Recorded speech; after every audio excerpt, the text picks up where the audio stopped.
जा रहे हैं पहला। और हमारी ये पूरी कोशिश है कि 1 लाख से ज़्यादा जो लाइब्रेरियन का कोर्स किए हुए हैं उनको बहाल किया जाए, निचले स्तर तक पुस्तकालयों को खोला जाए। आप जिस मांग पर नियुक्ति पत्र के इंतजार में यहाँ धरना पर बैठे हैं, हो सकता है आपको मालूम है या नहीं है, भाकपा माले का विधायक दल आपकी मांग के लिए बराबर विधानसभा के अंदर प्रयासरत है। हम शून्यकाल के माध्यम से, निवेदन के माध्यम से आपकी मांग को उठा रहे हैं और ये छोटा सत्र है। आप लोग यहाँ इकट्ठा हुए हैं, ये बहुत अच्छी बात है। जो लोग लड़ते हैं उन्हीं को कुछ मिलता है, जो नहीं लड़ते हैं उनके पास जो आता है वो भी छीन जाता है।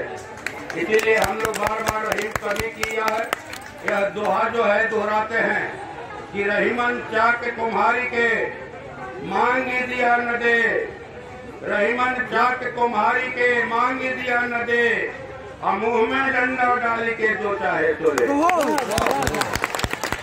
रहीम कभी कहते हैं कि अगर कुम्हार चाक पर माटी का धोंधा रख के प्रार्थना करे कि हे चाक देवता हमको 2-4 ठोक पटुकी दे दो, तो चाक पटुकी कौन कहे, एक दियरी नहीं देगा। लेकिन कुम्हार चाक पर माटी का धोंधा रखने के बाद चाक के मुंह में डंडा लगाकर तेजी से घुमाते हैं, उसके फफेली में हाथ लगाते हैं, तो पटुकी कौन कहे, बड़ा बड़ा झाड़ा देता है। तो यही हाल इस सरकार का है, निकम्मी सरकार का है। गैर मदद की योजनाओं में हजारों करोड़ खर्च हो रहा है। हर बजट में 2.25 लाख करोड़ का बजट हो रहा है विधानसभा का, लेकिन उसका पैसा कहाँ जा रहा है? 36,000 करोड़ हर घर नल का जल, गांव की गलियों को कोड़ दिया, 36,000 करोड़ खर्चा हो गया। गांव के बच्चे पाइप निकालकर फोफी बजा रहे हैं, लेकिन पानी नहीं आ रहा है। ऊपर से सरकार कह रही कि 30 रुपया जो है टैक्स लेंगे। जल जीवन हरियाली चला कि जल संचय होगा, 24,524 करोड़ खर्च हो गया। घास छील करके रुपया निकाल लिया। और जो है बिहार के 50 लाख गरीबों को नोटिस भेजा, जो हर को घर के पेड़ पर बसे थे कि खाली करो नहीं तो जेसीबी लगा के ढावा देंगे। लेकिन हजारों एकड़ जो लोग गांव के दबंग लोग हर पोखर की जमीन दखल करके रखे हैं, उनके पास नहीं गया। शराबन लेके हालत यह है कि बिहार विधानसभा के कैंपस में दारू का बोतल पकड़ा रहा है। दारू का बोतल हरनौत थाना, माननीय मुख्यमंत्री जी का गृह थाना है नालंदा जिला, थाना के अंदर 354 बोतल दारू पकड़ा गया। दारू पीने वाला, पीने के नाम पर 29 लाख गरीबों को जेल में बंद कर दिया।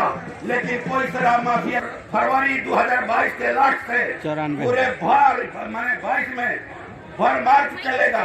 उस समय जुटाइए सबको पर्चा निकाल करके, और सरकार की ईट से ईट बजा देंगे हम लोग। ये तय करके जाइए, यहाँ से ईट से ईट बजा दिया जाएगा।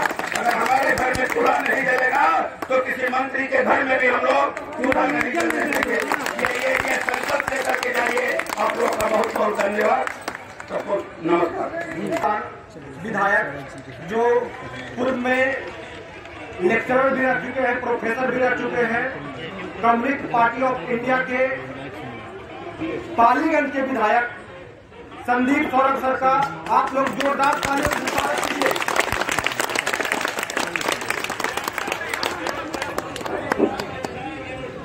बिहार की शिक्षा व्यवस्था को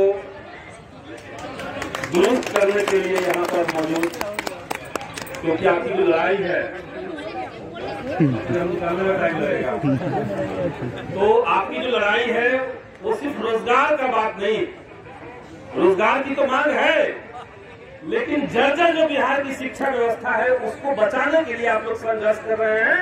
और इसलिए आप तमाम लोगों को मैं अपनी तरफ से अभिवादन करता हूँ, आपको प्रणाम करता हूँ। साथियों, हाल फिलहाल में नीति आयोग की एक रिपोर्ट आई है, और नीति आयोग की रिपोर्ट ये कह रही है कि विकास के 7 पैमाने पर बिहार जो है वो सबसे नीचे है, सबसे निचले पायदान पर है। और हम समझते हैं कि इसका सबसे बड़ा जो कारण है वो है बिहार की बदहाल शिक्षा व्यवस्था। जिस राज्य में शिक्षा नहीं होगा, जिस राज्य में बच्चे स्कूल तो जाएंगे, खिचड़ी तो खाएंगे, लेकिन शिक्षक से उनका दर्शन नहीं होगा, उस राज्य का विकास संभव ही नहीं है। और इसलिए आपकी जो लड़ाई है वो सिर्फ अपने रोजगार के लिए नहीं, आपकी जो लड़ाई है वो बिहार को विकास के रास्ते पर आगे ले जाने के लिए, वो बिहार के भविष्य को बचाने और संवारने की लड़ाई है। और इसलिए आपकी लड़ाई में हमने शुरुआत से अपना साथ दिया है। साथियों, आप लोग जानते होंगे जो सरकारी आंकड़ा कह रहा है, केंद्र सरकार का जो शिक्षा विभाग है, जो मानव संसाधन विकास मंत्रालय अब तक था, उसके अनुसार 30 बच्चों के ऊपर एक शिक्षक चाहिए। लेकिन बिहार के अंदर क्या स्थिति है आज? 8000 से ज्यादा स्कूल ऐसे हैं जिसमें 100 बच्चों पर भी एक शिक्षक नहीं है, उससे भी ज्यादा बच्चों का आंकड़ा हो गया है। तो स्कूल में शिक्षक नहीं है, लेकिन आज केंद्र से लेकर के राज्य सरकार जो है वो आज देश को विश्व गुरु बनाने की बात कहता है। आप उनसे सवाल कीजिए कि जब स्कूलों में नहीं होंगे गुरु तो भारत कहां से बनेगा विश्व गुरु? बिल्कुल सही बात। स्कूल में जब टीचर नहीं है, और तो हमने पिछले समय जब कोविड महामारी का दौर था, जब विधानसभा का सत्र चला, उसी लॉकडाउन के समय में, तब हमने सरकार से ये रिक्वेस्ट किया था, हमने सरकार से कहा था कि बिहार भर के बच्चे 1 साल, 1.5 साल, 2 साल के बाद स्कूल जा रहे हैं। जब आपका लॉकडाउन खत्म होगा तो 2-2 साल के बाद बच्चे स्कूल में जाएंगे, तो उनके जाने से पहले आप शिक्षक की जो कुर्सी है वहां पे शिक्षक बैठा दीजिए, ताकि बच्चे जाए तो स्कूल खाली नहीं रहे। लेकिन नीतीश कुमार की जो सरकार है, और मैं सिर्फ नीतीश कुमार की सरकार की बात नहीं कह रहा हूं, आज जो देश के अंदर केंद्र सरकार है, ये दोनों मिलकर के पूरे देश की शिक्षा व्यवस्था का बंटाढाल करने में लगे हुए हैं। स्कूलों में शिक्षक नहीं है, तमाम विश्वविद्यालय, जिसको कहा जाता है कि बिहार का सबसे बेहतरीन विश्वविद्यालय आपका पटना विश्वविद्यालय है, 75% लेक्चरर के पद वहां पे खाली पड़े हुए हैं। सब जगह यही आंदोलन चल रहा है। तो आप बिहार को बनाना क्या चाहते हैं?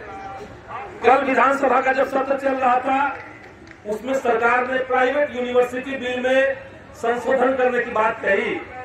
हम तमाम विधायक ये कहते रह गए कि प्राइवेट विश्वविद्यालयों को लाने का, प्राइवेट यूनिवर्सिटी और प्राइवेट कॉलेज को बढ़ावा देने का, और प्राइवेट स्कूलों को आगे करने का जो सरकार का एजेंडा है, उससे बिहार का कल्याण नहीं होगा।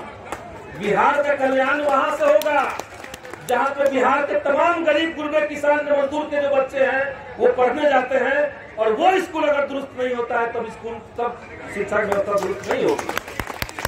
आपकी जो लड़ाई है 94,000 शिक्षकों के भीतर जो 38,000 चयनित अभ्यर्थी है, 38,000 से थोड़ा ज्यादा, 38,400 चयनित अभ्यर्थी, प्रक्रिया पूरी हो चुकी है, सारी प्रक्रिया हो गई है, और बगैर कोई कारण बताए, बिना कोई कारण बताए सरकार जो है वो काउंसलिंग और ज्वाइनिंग का डेट जो है वो लटका के रखा हुआ है।